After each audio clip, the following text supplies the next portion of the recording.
Exercise 3.3 find the following. उसके अंदर जो क्वेश्चन नंबर 2 है, हमने लॉग फाइंड करना है। उसमें से हमारे पास पहला पार्ट है 87 फाइंड 2। इसका हमने लॉग फाइंड करना है यूजिंग टेबल के अंदर जाके हमने इसकी लॉग फाइंड करना है। तो पहला स्टेप ये होगा कि हमने इसका कैरेक्टरिस्टिक फाइंड करना है, कैरेक्टरिस्टिक ऑफ नंबर। तो यहाँ पे हम जब देखते हैं तो फाइंड के इस साइड पे कितने डिजिट्स है, 2 डिजिट्स है, और फिर वहाँ से 1 को माइनस करना है तो हमारे पास 1 बचता है। तो हमारे पास कैरेक्टरिस्टिक डिजिट्स हमारे पास 1 आ गया। अब उसके बाद फाइंड और हमने मैंटीसा लिखना है, लेकिन इस नंबर का मैंटीसा हम कैसे फाइंड करेंगे? हम 87 2 फाइंड को इग्नोर करके हम 87 लिख लेंगे। फिर टेबल में जाके हम 87 का कॉलम और उसके जाके फिर जो सेम उसी रो के अंदर जब 2 वाला कॉलम जहाँ पे मिल रहा है वहाँ पे हम उसको कैलकुलेट करेंगे। तो जहाँ पे हम मैच कर रहा होगा 87 और 2 वाला कॉलम, वहाँ पे हम लिख लेंगे फिर कि जो नंबर आ रहा है वहाँ पे। तो जब आप उधर उसी टेबल के अंदर इसी तरह जो कॉलम है जिसके अंदर 87 है, ये कॉलम जो 10 से 99 तक जाता है, और यहाँ पे 0 वाला कॉलम 1 इंटू 2 वाला कॉलम में नीचे जाके इस पॉइंट पे आपको एक नंबर मिलेगा 9405। ये हमारे पास बराबर है, तो हम यहाँ पे 1.9405 लिख लेंगे। तो ये हमारे पास इस केस में आंसर बन गया। अब इस केस में पहला स्टेप क्या होगा? क्वेश्चन नंबर 2 में हम कैरेक्टरिस्टिक नंबर फाइंड करेंगे। तो कैरेक्टरिस्टिक नंबर हमारे पास कितना है? यहाँ पे अगर हम एक पॉइंट और 0 इंट्रोड्यूस करते हैं तो यहाँ से हमने ये काउंट करना है। तो ये हमारे पास 6 बनते हैं, -1, तो हमारे पास कितने बन गए? 5।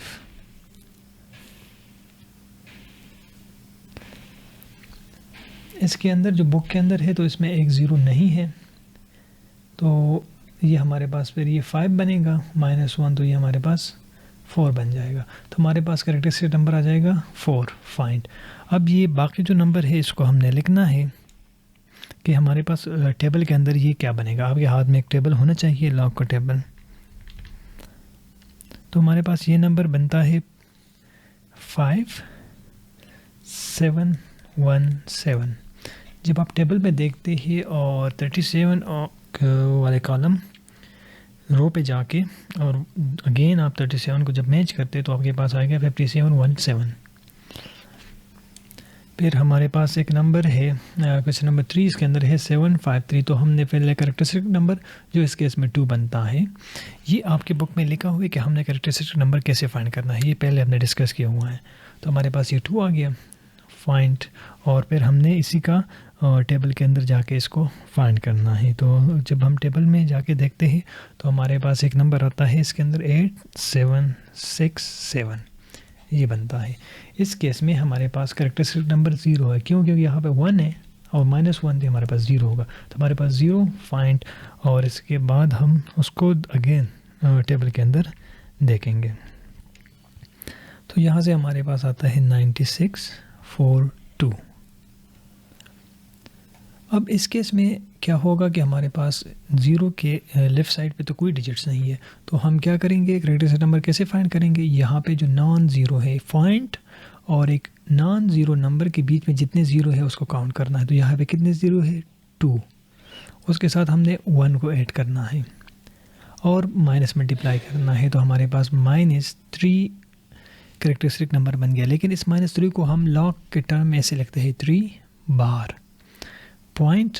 अब टेबल के अंदर जाके हमने 159, पहले ये 15 के जो नीचे जाके 10 जो 99 वाला कॉलम है इसके जाके 15 और जो 9 की कॉलम है उसको जाके मैच करना है।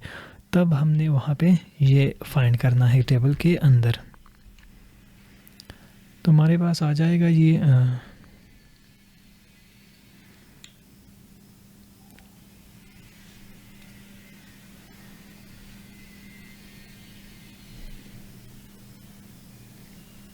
3.2014।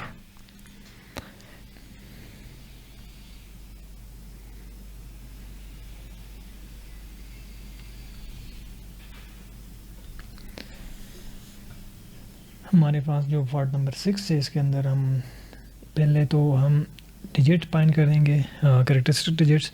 तो यहाँ पे माइनस कितने डिजिट्स है इस पॉइंट और नॉन ज़ीरो डिजिट के अंदर? 1। उसके साथ 1 को ऐड कर देंगे तो ये हमारे पास -2 हो गया। -2 हमारे पास कैरेक्टरिस्टिक डिजिट बन गया -2। उसके बाद फिर हम उसका टेबल में जाके 256 का फाइंड करेंगे तो हमारे पास बनता है 4082। तो हमारे पास नंबर आ गया 2 बार फाइंड 4082, ये हमारे पास बन गया। पार्ट नंबर 7 के अंदर हमारे पास है log 6.753। पहले हम कैरेक्टरिस्टिक नंबर क्या होगा, 1 ये है, तो 1 से हमने 1 को माइनस करना है और ये हमारे पास आ गया 0। तो कैरेक्टरिस्टिक नंबर हमारे पास 0 आ गया, तो हमने 0 पॉइंट इसके बाद मेंटीसा लिखना है। लेकिन मेंटीसा कैसे इन्वाइट करेंगे इस केस के अंदर, तो हमारे पास विदाउट पॉइंट को इग्नोर करके हम नंबर लिख लेंगे 6753। तो हमारे पास एक पैर ये बन गया, दूसरा ये और ये।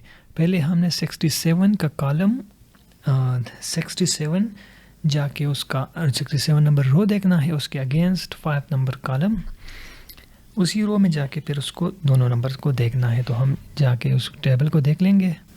पहले हम 67 कॉलम को देख लेंगे, 67 नंबर रो और फिर 5 नंबर कॉलम। तो ये 0 1 2 3 एंड 4 एंड 5। तो हमारे पास बनता है 82 93, 82 एंड 93। हमने वहाँ से कौन सा नंबर निकाल लिया, 82 93 नंबर। लेकिन इसके बाद एक नंबर रहता है 3 का। 3 डिजिट्स हमने एंड वाले कॉलम से निकालना है। 3 डिजिट्स हम यहाँ से फाइंड करेंगे। ये मीन डिफरेंस पे आके यहाँ पे 1 2 3 है, लेकिन जो यहाँ से हमने 87 का कॉलम निकाला था, 87 वाले रो यहाँ से हमने निकाला था, हम यहाँ पे जाके और यहाँ से हमारे पास 87, तो हमारे पास यहाँ ये वाला कॉलम बनता है। तो ये हमारे पास यहाँ से आ रहे हैं 2, हमारे पास वहाँ पे आ रहे हैं 2, तो हम 2 को यहाँ पे ऐड कर देंगे इसके साथ। तो ये 5 9 2 8, तो हमारे पास मेंटीसा ये बन गया। तो हमारे पास फाइनल आंसर बन जाएगा 0.8295। ये हमारे पास फाइनल आंसर इस केस में बनता है।